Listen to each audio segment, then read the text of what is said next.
Bonjour à tous, c'est Lucie Joseph et aujourd'hui on se retrouve pour une nouvelle vidéo qui m'a été, mais alors, énormément demandée.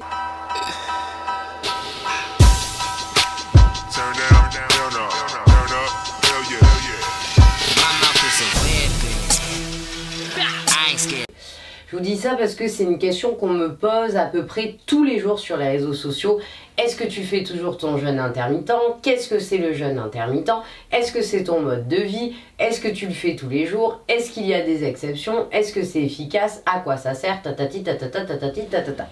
Donc j'ai décidé de faire une vidéo pour tout vous dire puisque ça fait maintenant quasiment, ça fait quasiment 1 an maintenant que je le fais, que c'est devenu mon mode de vie et qu'en fait sans m'en rendre compte ça l'a toujours été plus ou moins. Je m'explique. Je suis quelqu'un qui n'aime pas petit déjeuner trop tôt, c'est-à-dire que je n'aime pas manger dès que je me lève à 6 h du matin, c'est quelque chose qui est difficile pour moi, que je n'arrive pas à faire. Et du coup j'ai toujours décalé un petit peu mon petit déjeuner, j'ai toujours mangé un petit peu tard, ou alors je ne mangeais pas le soir, parfois ça m'arrivait. C'est quelque chose qui est très supportable pour moi. Je vous explique, par exemple moi j'aime m'entraîner le matin, et je n'aime pas forcément m'entraîner en ayant quelque chose dans l'estomac, même c'est pas je pense et c'est sûr, parce que quand je mange en fait je rentre dans un état d'endormissement, c'est à dire que automatiquement j'ai le sommeil qui arrive, j'ai une perte d'énergie. J'ai constaté tout ça au fur et à mesure des années. En fait, même s'il n'y a pas forcément beaucoup de glucides, ça me fait quand même ça. Parce qu'en théorie, les glucides peuvent provoquer ça. Déjà, moi, je n'en mange pas énormément parce que moi, ça me convient comme ça et que je suis pas quelqu'un qui a un gros besoin de glucides ou voilà pour développer son énergie. Moi, c'est plus le contraire. J'ai plus besoin de gras que de glucides.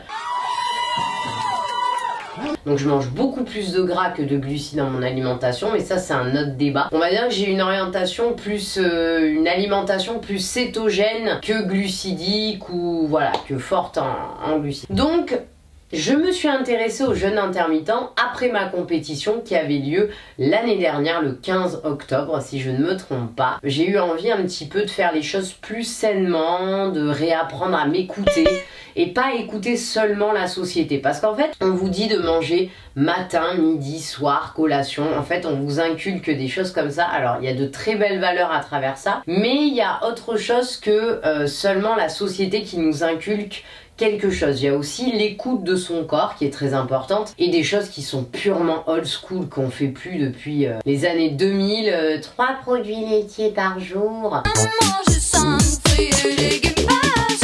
Tout ça, c'est des choses que Nestlé ont essayé d'inculquer à la société tout simplement et que maintenant on a revu, les nutritionnistes évoluent, les diététiciens aussi, les coachs sportifs, toutes les professions évoluent, grandissent, on fait beaucoup plus de recherches, on expérimente sur soi et en fait le besoin de X n'est pas le besoin d'Y. Je fais une petite parenthèse mais pour vous dire que il faut pas forcément écouter la société, ce qu'elle essaie de nous inculquer comme entrée, plat, dessert, c'est quelque chose qui a été inventé, c'est pas un besoin de l'être humain. Hein, par exemple, donc si vous avez envie de commencer par le dessert, pas manger d'entrée, manger le plat à la fin, bah en fait c'est votre problème, vous n'êtes pas bizarre, vous avez juste cette envie, votre corps vous le réclame, peut-être de commencer par du sucré, admettons. Peut-être que dans votre alimentation, vous n'avez pas besoin de mettre de fruits parce que bah déjà vous n'aimez pas ça, que ça ne vous donne rien, c'est un exemple. Hein. Mais voilà, donc arrêtons un peu le conformisme, j'ai envie de dire, et essayons de s'écouter soi-même et de faire sa propre nutrition et son propre mode de vie en fonction de ce que nous avons envie de faire. Et c'est ce que j'ai voulu faire. Donc pourquoi le fasting, hein? Pourquoi le jeûne intermittent? Donc parce que il y a eu tout ça derrière et j'avais envie de m'y intéresser comme je m'intéresse à des milliers de sujets tous les jours parce que je suis quelqu'un de très curieux en règle générale, voilà. Donc je vais quand même vous citer pas mal de bienfaits que j'ai vus et que j'ai appris mais aussi que j'ai constaté. Donc la première des choses c'est que le jeûne intermittent réduit considérablement la production d'insuline. En fait on dit que les personnes obèses ou en surpoids produisent énormément d'insuline. L'insuline en gros hein, c'est l'hormone qui se charge du stockage des graisses. Voilà. Donc en fait pour vous dire, ça réduit cette hormone-là qui est responsable du stockage des graisses. Donc ça, c'est la première chose qu'effectivement j'ai également constaté. Au fil du temps, on va dire que votre organisme se stabilise et s'habitue, mais au tout début, quand vous êtes un peu dans ce choc-là, forcément vous vous en apercevez. En fait, quand on s'arrête de manger pendant plusieurs heures, pendant de longues heures, la production en fait de cette hormone se réduit considérablement. Donc ce qui veut dire qu'en fait cet effet là on en profite sur le long terme également, hein. C'est pas seulement sur une journée, on en profite sur le long terme. Alors il y a aussi une théorie que j'ai lue, que j'ai appris, c'est que ça augmenterait donc les hormones de croissance, hein, hormones de croissance qu'on a naturellement dans le corps. Donc ça c'est une des choses que j'ai lues aussi sur internet. Je ne peux pas savoir si ça fait vraiment ça, mais effectivement c'est un des atouts majeurs du jeûne intermittent. Donc apparemment ça aiderait également à créer plus facilement du muscle. Ça, je m'en suis pas forcément aperçue, hein, après je ne sais pas vraiment, mais en tout cas c'est un des bienfaits que j'ai pu apprendre. Alors un effet que j'ai appris et que j'ai également constaté, c'est l'accélération du métabolisme. Effectivement, après ma compétition, comme tout compétiteur, j'avais un métabolisme affaibli, j'avais un métabolisme beaucoup plus lent, forcément, hein, vous avez fait endurer à votre corps des choses terribles, donc il vous le fait payer. Plus facilement je stockais, plus facilement je faisais du gras, plus facilement je faisais de la rétention d'eau, ce qui est tout à fait logique. Et effectivement ça m'a aidé, en plus de la musculation, à accélérer mon métabolisme. Mais ça c'est sûr et certain, je le constatais de semaine en semaine, je reprenais de la forme, je me ressentais bien. D'ailleurs quand je suis partie au Mexique, sur les photos je me trouvais canon alors que j'avais rien fait forcément de spécial. Il y a plein de fois où voilà, j'ai pris des photos, je me sentais de mieux en mieux et je retrouvais mon corps athlétique qui me plaisait, voilà, et je pense que ça a largement contribué à ça. Alors donc un des atouts que j'ai constaté et que j'ai également appris, donc c'est le jeûne intermittent qui va améliorer notre condition physique, notre forme, notre énergie. C'est assez impressionnant. Déjà de base je suis quelqu'un qui est assez speed, mais je l'ai constaté, ça je l'ai constaté vraiment, un gain d'énergie, un apaisement à la fois, moins de stress, voilà, des choses comme ça. Donc une condition physique améliorée, ça c'est sûr et certain. Alors également quelque chose qui est prouvé et oui que j'ai également constaté, c'est la perte de poids.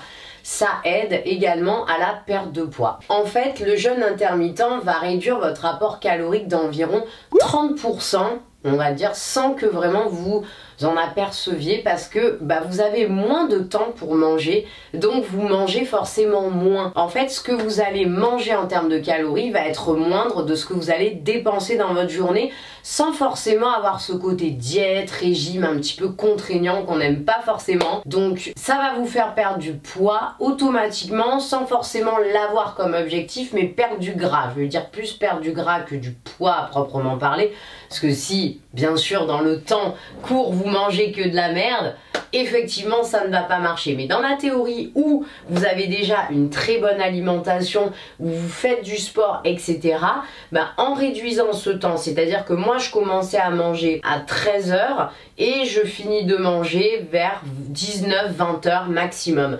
forcément dans ce temps-là j'ai moins de temps pour manger, j'ai moins de tentation, voilà, j'ai moins d'envie. Après mon corps se régule comme ça. Bien sûr ces effets on les constate surtout au début, lorsque le corps ne se fait pas encore à cette diète, mais c'est un effet quand même qui est sur le court à moyen terme, j'ai envie de dire. S'en découle la réduction du diabète. Donc pour les gens qui sont diabétiques, c'est quelque chose que certains médecins recommandent. D'ailleurs j'ai parlé avec un médecin il y a très peu de temps du jeûne intermittent, et c'est quelque chose qu'il conseille à ses patients qui sont diabétiques. Donc c'est la preuve que non seulement c'est pas dangereux, mais qu'en plus ça peut être extrêmement bénéfique. J'ai également parlé avec ce médecin, et effectivement les personnes qui ont des cancers par exemple, c'est vrai qu'on leur conseille le jeûne intermittent. Donc Je suis pas forcément rentrée dans le sujet, et je pense que ça doit être extrêmement complexe, mais c'est une diète, enfin c'est une façon de vivre plutôt, c'est pas une diète, c'est une façon de vivre qui peut convenir également à des personnes malades ou pour prévenir de certaines maladies. Également, apparemment, ça augmenterait, ça rallongerait votre durée de vie. Ça, c'est encore une théorie, je ne sais pas, je peux pas vous en témoigner, hein, parce que bah, malheureusement, si demain je me fais écraser, j'aurais beau faire un jeûne intermittent, ce sera quand même compliqué. Plus sérieusement, ce qui m'a aussi fait m'intéresser à cette façon de vivre, ce jeûne intermittent, cette manière de voir les choses, cette manière de vivre, c'est que effectivement il y a un aspect médical. Apparemment il y aurait une diminution des risques cardiovasculaires, donc les risques cardiovasculaires qui seraient diminués. Et c'est vrai que dans ma famille, on va dire qu'il y a pas mal d'antécédents de ce côté-là. Donc j'ai voulu m'y intéresser aussi par rapport à ça. Et effectivement, un des aspects qu'on parle souvent lorsqu'on parle de jeûne, c'est la diminution du stress, de l'anxiété et de la dépression. Bon, je n'ai pas fait de dépression avant, mais c'est vrai que je me sens beaucoup plus reposée, beaucoup moins stressée. Je sens que ma concentration est plus forte, sachant qu'à la base, je suis quelqu'un de dyslexique. Donc je le suis certainement toujours, même si j'ai eu 12 ans de rééducation assez lourde.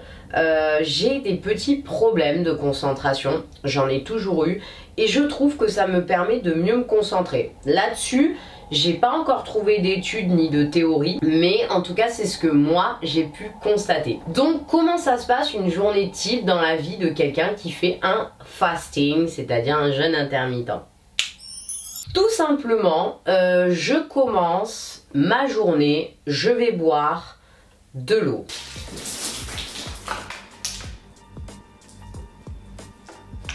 Ça c'est sûr et certain. Alors de temps en temps en cure, je bois de l'eau avec un demi citron pressé, donc voilà, que je presse.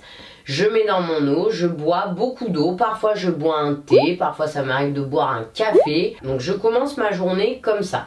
Je n'ai pas le ventre qui gargouille, je n'ai pas faim, je n'ai pas envie de m'évanouir, etc., etc. Et je mange vers, allez, midi 13h en règle générale. Et à ce moment-là, je fais un repas qui va être composé de glucides, de lipides, de protéines, de plein de bonnes choses. Un repas assez conséquent, mais qui pourrait être équivalent à un repas du midi tout à fait classique. Donc je mange de cette manière. Je vais en général m'entraîner le matin, donc avant ce repas. Et l'entraînement précède ce repas. Donc je mange, etc. Il est environ 13h, on va dire que je finis vers 13h30, 13h45. Je ne remange pas jusqu'à 17h. À 17h, je fais une collation, souvent à base de yaourt de soja biologique, allégé en sucre, hein, comme je vous ai souvent présenté. Je vous remets la petite photo juste ici. Avec 100 g de framboises ou de fruits rouges ou de fruits en règle générale, des amandes, un petit peu de baie goji, pourquoi pas des graines de chia. J'aurai tout mélangé ensemble, je laisse au frigo, ça peut être super sympa comme collation. Donc voilà la collation que je peux manger.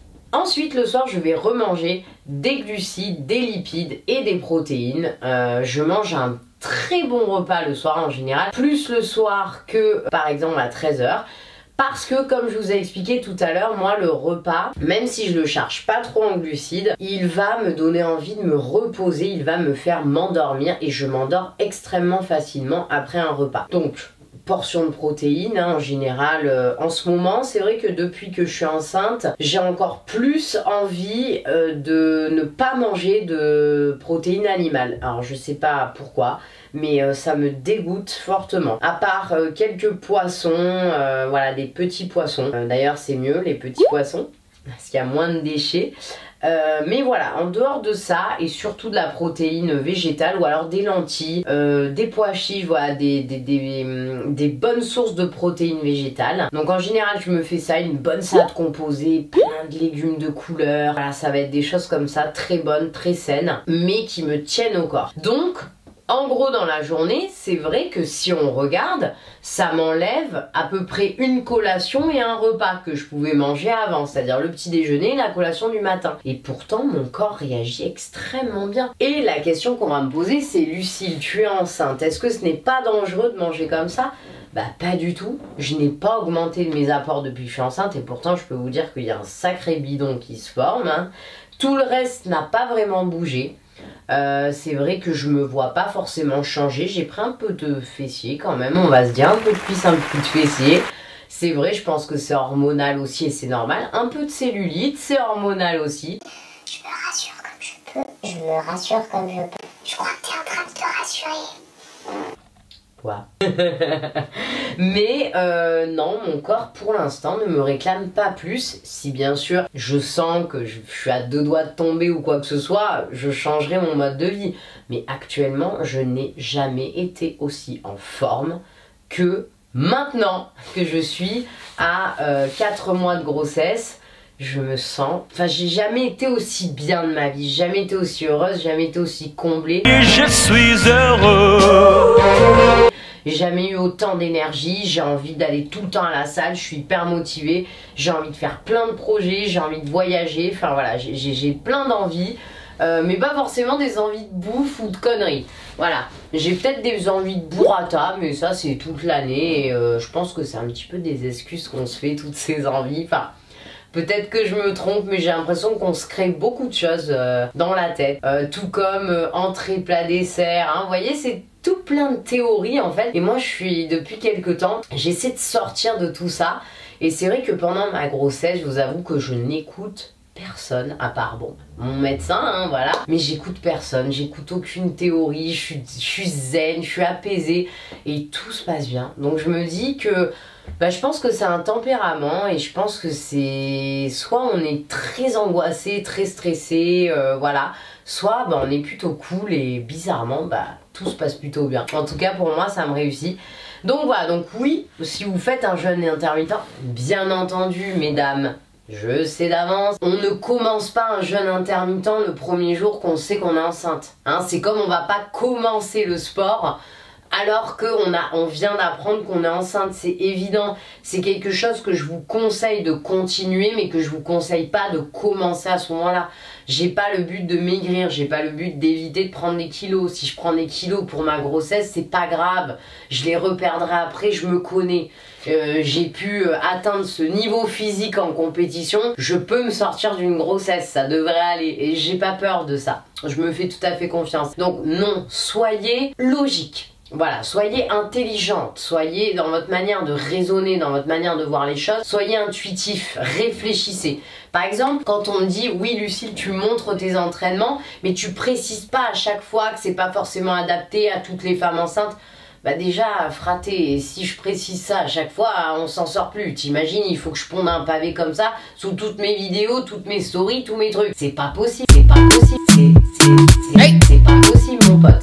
Deuxièmement, soyez intelligent. Vous avez jamais fait de sport de votre vie ou vous commencez, vous tombez enceinte. Bien sûr, tu vas pas faire mes trainings. Ça fait 5 ans que je fais de la musculation. Ça fait 5 ans, voilà, que je fais tout ce que je fais. Maintenant, je suis coach sportif diplômé. J'ai été pendant quelques temps, on peut dire athlète entre guillemets, mais j'ai fait de la compétition. On peut pas comparer, bien sûr que quelqu'un qui est en forme, qui est physique, qui fait du sport depuis très longtemps peut faire mes entraînements même enceinte. Écoutez votre corps, n'écoutez pas les théories des autres. Voilà, moi je vous ai donné toutes mes impressions positives sur le jeûne intermittent. Je me suis un petit peu égarée, excusez-moi, j'avais quelques petites choses à dire. Mais en tout cas pour l'aspect négatif, bah écoutez, je n'ai rien à dire en fait. Je n'ai pas d'aspect négatif. Alors oui. Oui, j'en ai un. Oui, mesdames et messieurs. J'en ai un, c'est effectivement l'adaptation en société. C'est-à-dire que, effectivement, oui, quand je vais en week-end ou en vacances, ou peu importe, pas en vacances, mais plus en week-end, parce qu'en vacances ça va, j'arrive à m'adapter quand c'est sur du long terme. Mais il se peut que je mange un petit déjeuner, hein, bien sûr, il se peut que je ne respecte pas mon jeûne. Hein, voilà, en général, au début, vous tenez 12 heures sans manger, hein, toute la nuit, etc. Après, ça peut aller jusqu'à 16, voire 18 heures de jeûne. Hein, moi, comme je vous ai dit, je commence à manger vers 13 heures, je finis à 20 heures. Hein, ça me convient très bien comme ça, c'est parfait. Après vous faites à votre convenance, quoi qu'il arrive, ce sera un jeûne et c'est parfait. Mais oui, on peut faire des petites exceptions. Votre chéri vous amène le petit déjeuner au lit, oh loulou, à 10 h du matin. Vous n'allez pas lui dire non, moi je ne commence pas à manger avant 13 h. Hein, bien sûr, on est d'accord, soyons pas relous. Mais à ce moment-là, soit vous décidez de décaler vos repas, vous commencez à 10 h, vous enlevez plusieurs heures, vous finissez avant, hein, au lieu de finir à 20 h. Soit vous dites, bon bah aujourd'hui, fuck, c'est pas grave, c'est de temps en temps, bien entendu. Hein. On n'est pas condamné en fait, c'est pas un mode de vie, je vous dis pas, mon Dieu, ça va être un drame. Bien sûr, si on veut voir des effets, il faut être régulier. C'est comme tout. À chaque fois, je vous le répète. Et c'est pas... Lucie, j'ai commencé il y a 3 jours et je vois pas d'amélioration. J'ai pas perdu de poids. Je suis toujours aussi stressée.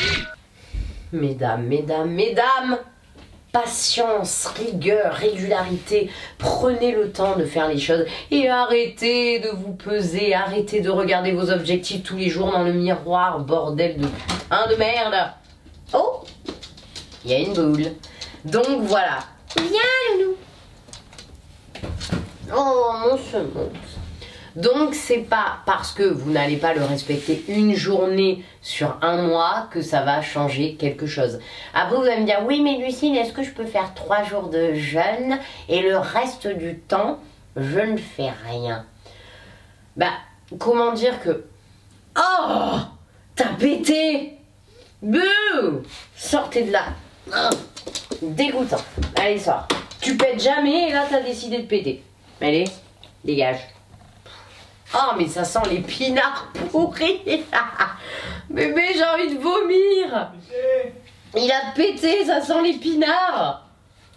Oh mon Dieu, mais quelle horreur. Dégagez.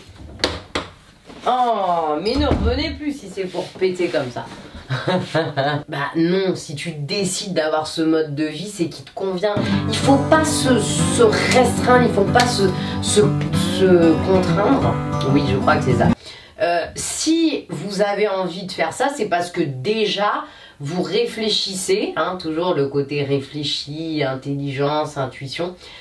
Je sais que ça me conviendra parce que je suis déjà plus ou moins dans un mode de vie qui tire vers le jeûne.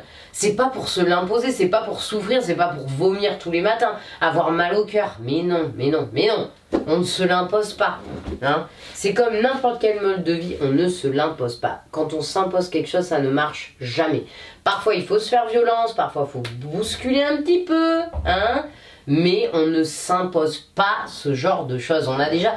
La vie, la société nous impose tellement de choses déjà. Si on s'impose tout, sa diète, son sport, ses amis, sa famille, son truc, c'est pas possible. Vous serez d'accord avec moi? J'imagine. Donc voilà, j'ai assez blablaté. Si vous avez d'autres questions, n'hésitez pas à me les mettre dans la barre des commentaires. Je me ferai un plaisir de répondre à la majorité d'entre vous. Effectivement, s'il y a 10 000 commentaires, ça va être compliqué. Hein. Mais je répondrai au maximum. Je vais essayer de faire des réponses groupées claires. Je pense que j'ai à peu près tout abordé, mais des fois vous arrivez quand même à me trouver des questions, petites caquines. Hein. En tout cas, j'étais très contente de vous retrouver pour une nouvelle vidéo. Au début, j'étais un petit peu sérieuse parce que je voulais vraiment ne pas oublier certains points. Mais après, je ne peux plus être sérieuse jusqu'à un certain point. Vous savez comment je suis. En tout cas, je vous souhaite une très belle soirée, journée, je ne sais pas. Une très belle semaine à venir. Je vous dis à très bientôt sur la chaîne Lucie Joseph. Abonne-toi s'il te plaît parce que tu regardes et tu ne t'abonnes pas. Mets un petit pouce bleu et tu auras tout mon amour, tout mon amour. Et n'oublie pas que tu peux aussi me suivre sur Instagram, sur Snapchat, ça peut être rigolo aussi si ça te dit. Je te fais de très gros bisous et je te dis à la semaine prochaine. Bye bye. Aïe! Ah putain, je me suis cognée.